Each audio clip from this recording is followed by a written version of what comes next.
Kahit pambahay nga, sobrang sarap niya yung pambahay kasi sobrang presko niya. And even pamorma, pwede na. Kung mahilig ka mag-basketball, mag-volleyball, jogging, walking, biking, grabe. Bagay na bagay sa itong shirt na to. Eto talaga yung compression shirt na very affordable na, pero hindi magpapatalbog sa quality ng model. Uy, look at this, guys. Eto siya, makapal yung tela, hindi siya manipis unlike other compression shirt na mabibili mo online. Ganito siya sa likod. Tapos, may pagganito siyang style. Tapos, ayan, kahit basa na yung kilikili ko, B.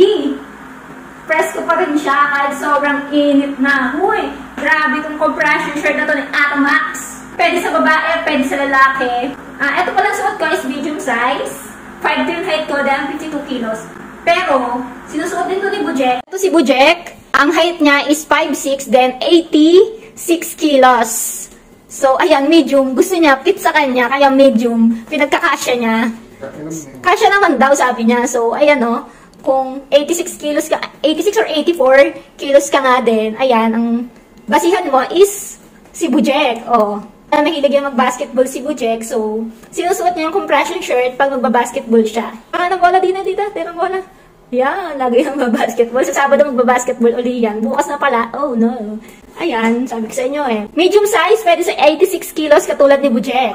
Kaya lang sobrang fit, bakat ang tummy. Pero okay lang kasi naka-jersey naman siya. Ganito pag basketball, comfortable sa katawan. And lagi yung best player. Sinusuot din to ni Bujek. Ang height niya is 5'6" and 84 kilos. Pero fit na fit to sa kanya kasi, guys, very stretchable siya.